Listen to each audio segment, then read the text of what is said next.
बिस्मिल्लाहिर्रहमानिर्रहीम। अस्सलाम वालेकुम। हमारे पास बुक है social study which is for class 5 according to single national curriculum. आज हम चैप्टर नंबर 4 के short and long question solve करेंगे, तो चलिए स्टार्ट करते हैं। चैप्टर नंबर 4 है, the topic name is history. History means के तारीख़। इस चैप्टर के आज हमने question long and short question solve करने। सबसे पहले आपके पास क्वेश्चन नंबर 1 है, what kind of pillar were made by Greeks. Page number 44 पे इसका आंसर है। यहाँ से इसका आंसर स्टार्ट होगा। They had made their buildings in 3 styles, Doric, Ionic and Corinthian. ठीक है, कोरिंथियन। क्वेश्चन नंबर 1 का आंसर यहाँ से लेकर यहाँ तक है। क्वेश्चन नंबर 2 है, what is the meaning of Gandhara. Page number 51 पे इसका आंसर आ रहा है। यहाँ से इसका आंसर स्टार्ट होगा। गैंड means fragrance and har means land, so the meaning of Gandhara is land of fragrance। यहाँ से लेकर इसका आंसर गैंड से लेकर इसका आंसर यहाँ तक आ रहा है। क्वेश्चन नंबर 3 है यहाँ पे, how many government system were practised in Rome. Page number 47 पे इसका आंसर है। There were 2 government system practised by Romans. यहाँ पे इसका आंसर यहाँ से लेकर यहाँ तक बनेगा। क्वेश्चन नंबर 4 है, what are the services of Begum Rana Liaquat Ali Khan for women. Page number 56 पे इसका आंसर।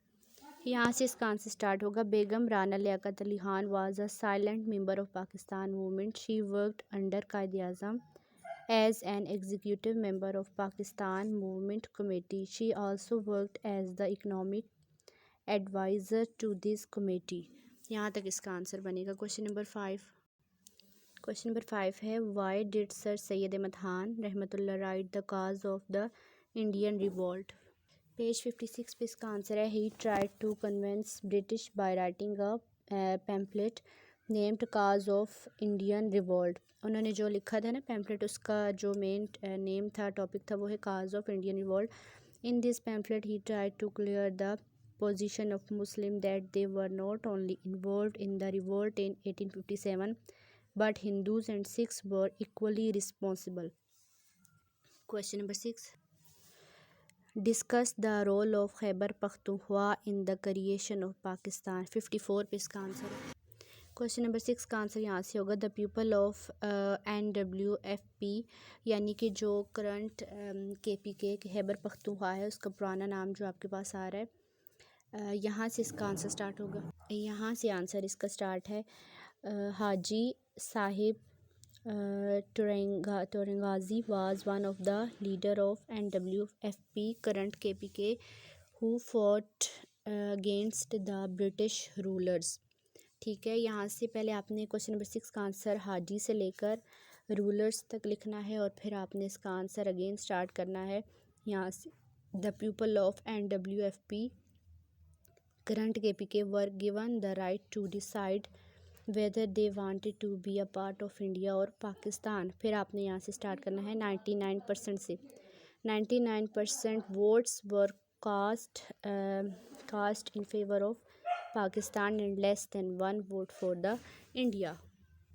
यहाँ भी ये जो लिखा हुआ है ना NWFP, ये KPK का ओल्ड नेम था। जैसे अभी खैबर पख्तूनख्वा आया तो पहले उसका ये नाम था, जो कि कंप्लीट इस तरह बनता है, नॉर्थ वेस्ट फ्रंटायर प्रोविंस। ठीक है, तो क्वेश्चन नंबर 6 का आंसर थोड़ा लॉन्ग है। पहले आपने यहाँ से यहाँ तक इसको लिखना है और फिर द पीपल से लेकर पाकिस्तान तक और फिर 99 से लेकर इंडिया तक। ये आपको क्वेश्चन नंबर 6 का आंसर मिलता है। क्वेश्चन नंबर 7 है, name some Olympic games played by Greeks. Page 46 पे आंसर है। क्वेश्चन नंबर 7 का आंसर यहाँ से बनेगा। The games include running race of different lengths, wrestling, chariot racing, boxing and pentathlon. ये आपके पास ओलंपिक गेम्स का आंसर है। क्वेश्चन नंबर 8 आ गया है, what was the religion of Gandhara people. Gandhara के जो लोग थे उनका रिलीजन क्या था। पेज 51 पे आंसर है। यहाँ से इसका आंसर आएगा। Before the start of Persian rule the religion of people of Gandhara was Hinduism, but when the ruler of the मयूरेन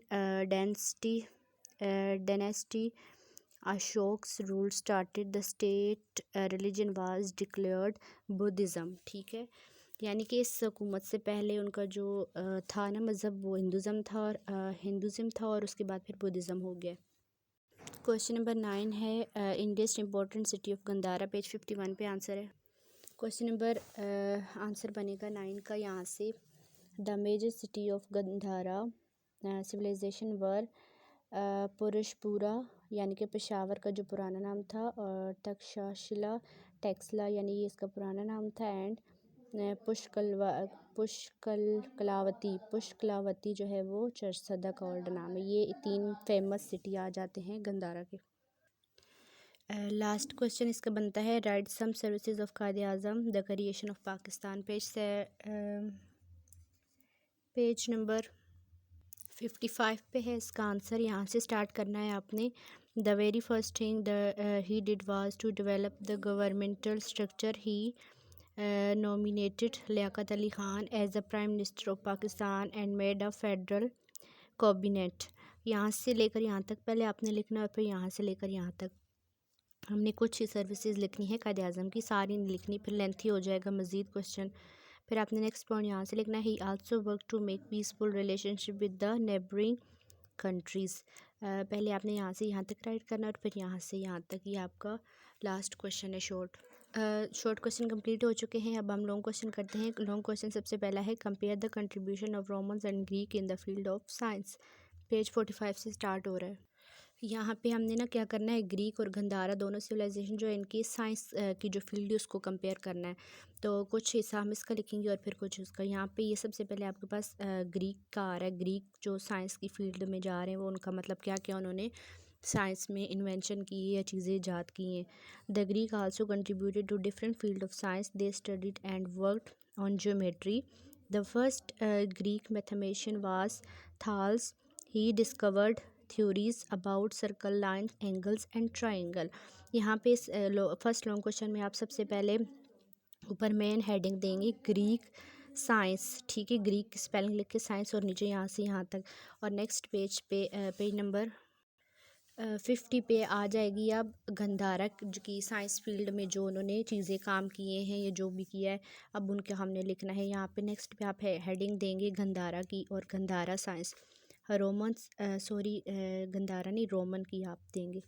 Roman also had a great contribution to science, they had made concrete roads that are still present after more than 1,000 years. They also use sundial to tell estimated time and later on made portable version of them. यहाँ से यहाँ तक आप करेंगे। ये आपका first long question बनता है जो आपने रोमन साइंस और ग्रीक की साइंस की फील्ड में जो काम हुए उनके बारे में आपने लिखना है। सेकंड लॉन्ग क्वेश्चन देखें। वाई खिलाफत movement was launched, what were it's consequence. ये कह रहे हैं खिलाफत मूवमेंट जो है वो क्यों मतलब लॉन्च की गई, उसकी ज़रूरत क्यों पड़ी। जी स्टूडेंट, इसका आंसर आपके पास यहाँ पे है। द खिलाफत movement was an agitation by Indian Muslim allied with Indian nationalist to pressure the British government to preserve the authority of Ottoman Sultan as Caliph of Islam after World War I. While seemingly pan-Islamic, the movement was primarily a means of achieving pan-Indian Muslim political mobilization. इसका पहला part आ जाएगा यहाँ पे the खिलाफत and the end of world war one. यहाँ पे ये आपके पास इसकी तफसील लिखी हुई है, ये आप रीड कर सकते हैं, ठीक है।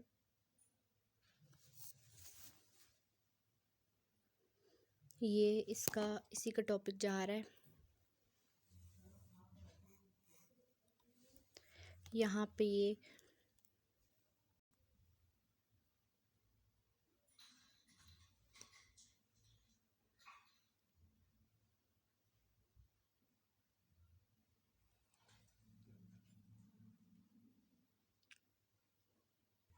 जी स्टूडेंट, ये मैंने इसका प्रॉपर आंसर यहाँ पे राइट कर दिया है, आप देख सकते हैं वीडियो में, इसको कम्प्लीटली आप नोट कर सकते हैं। सेकंड क्वेश्चन लॉन्ग क्वेश्चन जो है ये इसका आंसर है, ठीक है। यहाँ से स्टार्ट और द खिलाफत मूवमेंट से, और ये इसका आंसर है।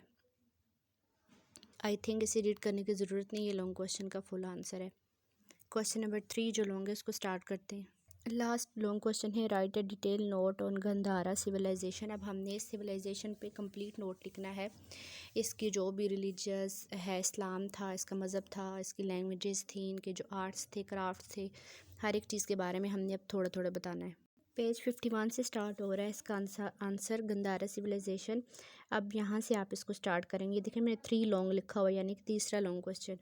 द गंधारा से लेकर आपने लिखना है the Gandhara civilisation dates back from 600 BC to 5th century AD। यहाँ तक लिखना है। It was mainly located in Peshawar valley on river Kabul. ठीक है, यहाँ पे आपने इसको एंड करना है। तीसरा लॉन्ग क्वेश्चन जो है इसको आपने यहाँ पे एंड करना है और फिर यहाँ से स्टार्ट करना है। पॉलिटिकल हिस्ट्री एक ये पॉइंट आपने इसका बताना है यहाँ से लेकर यहाँ तक। फिर नेक्स्ट पॉइंट आपने रिलीजियस बताना है यहाँ से लेकर यहाँ तक। ये आपका शॉर्ट क्वेश्चन भी है नेक्स्ट पेज पे। उसके बाद आपने इसकी लैंग्वेजेस के बारे में थोड़ा सा बताना है, यहाँ से लेकर आप कर सकते हैं फ़ारसी तक। ठीक है, और फिर आपने इसकी आर्ट के बारे में बताना है, यहाँ से लेकर यहाँ तक आप थोड़ा सा बता दें। और फिर आ जाता है आर्किटेक्चर, यहाँ से लेकर इसका मिनिस्ट्रीज तक करवा दें। ठीक है, और उसके बाद नेक्स्ट पेज पे आ जाएं क्लॉथ्स के बारे में। क्लॉथ का भी यहाँ से लेकर आप कंप्लीट पैराग्राफ भी करवा सकते हैं। जी ये कंप्लीट ही होगा क्लोथिंग वाला, यहाँ पे एंड हो रहा है। ठीक है, तीसरा जो लॉन्ग क्वेश्चन है वो यहाँ पे एंड हो रहा है। जी स्टूडेंट, ये आपका जो चैप्टर नंबर 4 है मुकम्मल हो गया है, इसके लॉन्ग और शॉर्ट क्वेश्चन। नेक्स्ट वीडियो में हम इसके MCQ सॉल्व कर लेंगे। और इसमें अगर आपको कुछ समझ ना आए तो आप कमेंट में लाजमी पूछें। चैनल को सब्सक्राइब करना मत भूलिए। Thank you so much.